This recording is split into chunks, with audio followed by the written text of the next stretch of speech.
Queridos amigos millennials, con cierta frecuencia me preguntan algunas gentes, padre, ¿está bien que me vacune? ¿No está mal? ¿No voy contra algún precepto?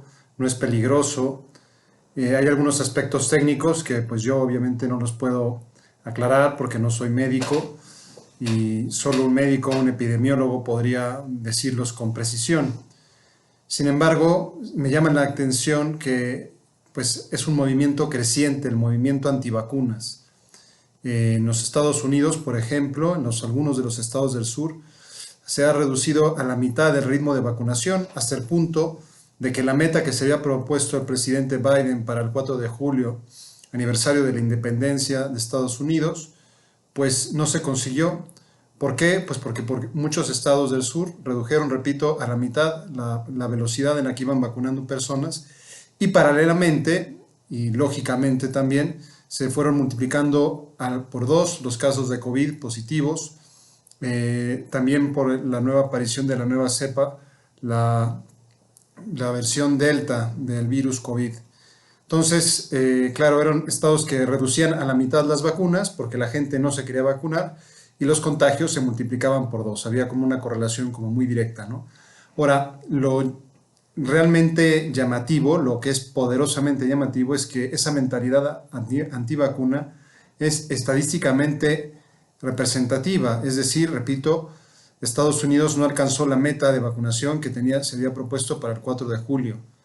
Y eso es porque tiene exceso de vacunas, compró más vacunas que habitantes tiene el país, es decir, no tiene problemas de abastecimiento, es sencillamente en gran medida porque muchas personas no están de acuerdo en vacunarse, tienen algún prejuicio. Yo pensaba, bueno, ¿por qué son estos prejuicios? ¿A qué se debe que alguien no quiera vacunarse en torno pues, a una crisis tan grave que estamos viviendo como la del COVID? Es verdad que la vacuna no te hace inmune al COVID, pero sí reduce drásticamente los riesgos que puedas tener al contraerlo. Pues he encontrado tres factores que quizá les puedan servir a ustedes como de punto de referencia y entender por qué hay personas que se oponen a las vacunas del COVID, ¿no? El primer caso es, y que circulan mucho en las redes sociales, pues los peligros que trae consigo la vacunación, es decir, los efectos secundarios de la vacuna. Quizás se ha hecho demasiado alarde o demasiado llamado demasiado la atención a personas que han respondido mal, realmente mal a la vacuna. En algunos casos incluso algunas personas han perdido la vida. Pero claro, porcentualmente la cantidad de personas que han resultado pues perjudicadas gravemente por la vacuna es pues ínfimo el porcentaje comparado con la inmensa mayoría de las personas que pues, han tenido los males normales, ¿no? De dolor de cabeza, de mareos, de quizá un vómito o alguna cuestión más sencilla, ¿no? Y también muchísimos, y es mi caso, que no hemos tenido absolutamente ninguna incomodidad al vacunarnos. Entonces, pero claro, hay en el ambiente una falta de confianza, es decir, el manejo que ha habido en torno a la pandemia, la cantidad de información y de desinformación que ha circulado, cómo la ha manejado originalmente la Organización Mundial de la Salud, cómo lo que nos iban diciendo los gobiernos, primero, pues después se iba desmintiendo con los hechos, cómo pues todo eso ha ido generando pues un clima de desconfianza y decir, ¿qué tal si me están engañando? ¿Qué tal si no me están dando los datos precisos de los efectos secundarios de las vacunas? ¿Qué tal si son mucho más frecuentes de lo que dicen los datos oficiales? ¿Qué tal si pues es una maniobra de los gobiernos para que no cunde el pánico y para vacunarnos a cualquier costo?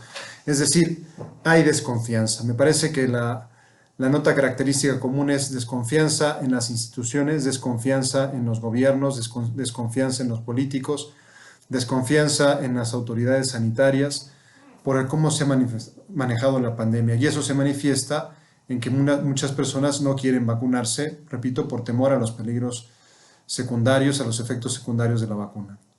Un segundo grupo que me gustaría denominar conspiranoicos son los que ven detrás de la emergencia del COVID, de la pandemia, pues intenciones ocultas, torcidas. Hay de distintos de distintos grupos. Dentro de este subgrupo de los conspiranoicos hay distintos, como por decirlo así, sectores o familias de conspiranoicos. Están los que niegan la existencia del COVID, los que dicen que es un invento, que es un audaz experimento sociológico, un audaz experimento de ingeniería social para tenernos controlados, ¿no? Para vacunarnos y con esas vacunas que se sigan algunos efectos secundarios que no deseados por nosotros, pero sí deseados por la mente oscura que ha elucubrado todo esto, y para tenernos sometidos, para reducir drásticamente nuestras libertades como ciudadanos.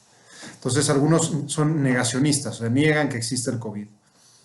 Otros dicen que sí existe, pero que es muchísimo menos dañino de lo que nos han intentado imponer los medios de comunicación, que hay otras cosas más graves como la malaria o otras enfermedades, ¿verdad?, que deberían tener un mayor protagonismo y que sin embargo se nos ha vendido el bulo del COVID, ¿no? Precisamente para eso, para vacunarnos y tenernos controlados y limitar drásticamente nuestras libertades como ciudadanos. Entonces, ya sea que se nieguen el COVID, ya sea que digan que sí existe, pero que está para controlarnos, hay un tercer grupo dentro de este subgrupo de los conspiranoicos que dicen, no, pues el COVID ha sido creado por los chinos para desestabilizar la economía estadounidense, o ha sido creado por Bill Gates, o ha sido creado por el grupo de Bilderberg, que quiere dominar el mundo y entonces pretende precisamente por la difusión del virus meter el miedo, vacunarnos, controlarnos. Es decir, los que ven una conspiración y los que ven en la vacuna el modo a través del cual los que quieren hacerse del poder subrepticiamente de la sociedad lo van a conseguir y entonces por eso no se vacunan. Y hay un tercer grupo que personalmente a mí es el que más respeto me merece, que son los que no se vacunan por cuestión de conciencia, es decir, saben que en el origen de las vacunas contra el COVID pues hay un aborto, es decir, se han utilizado líneas celulares provenientes de un aborto realizado hace muchos años y no realizado con vistas a una finalidad médica, ¿no?, sino sencillamente un aborto voluntario en el cual los restos del ser humano abortado han sido donados a la investigación y de ahí se han extraído líneas celulares de las cuales se han aprovechado para elaborar las vacunas anti-COVID, ¿no? Entonces ellos, claro, dicen, no, pues es que es poco coherente que yo sea a favor de la vida, que yo esté en contra del aborto y sin embargo que me beneficie de un aborto, ¿no? Parecería como una cierta incongruencia, ¿no? A estas personas pues no les ha bastado el dictamen del Vaticano reconociendo la legitimidad del recurso a las vacunas, exhortando también a que se produzcan vacunas con líneas celulares que no tengan inconvenientes éticos. No les ha hecho mella el hecho de que Francisco se haya vacunado, de que Benedicto XVI se haya vacunado, y ellos en su conciencia piensan, no, o sea, servirme de un aborto es una actitud pragmática, utilitarista, que va en contra de mis principios en defensa de la vida. Entonces estos tres casos, pues que me parece que tienen en común también una seria crisis de confianza y denotan pues una crisis de verdad en nuestra sociedad, o sea, en medio de una sociedad que se jacta de vivir en la época de la posverdad, nos hemos dado cuenta de que necesitamos la verdad y hay demasiado ruido en los medios, hay demasiada distorsión en la información, hay un exceso de información que nos impide discernir qué es lo correcto, qué es lo verdadero, qué es lo falso, cuáles son las suposiciones, etc. Y por eso pues se generan estas circunstancias, se generan estas situaciones de actitud antivacunas, ¿no? Yo personalmente pues me he vacunado, les recomiendo plenamente vacunarse, pues por su bien y por el bien de sus seres queridos, ¿no? Pero sí me llama la atención cómo el COVID no solo ha traído una crisis sanitaria, no solo ha traído una crisis económica, sino que ha traído también una crisis de confianza en las instituciones, una crisis de confianza en los estados, una crisis de confianza en las autoridades sanitarias, y ha puesto de relieve cómo el hombre necesita la verdad y cómo el exceso de información a veces distorsiona y nos impide darnos cuenta en medio de esa baraúnda, en medio de ese barullo trepidante, nos impide ver cuál es la verdad y nos lleva a tomar a veces decisiones que a mi juicio son absurdas o descabelladas, como no vacunarse. Muchas gracias y espero que les haya servido esta reflexión.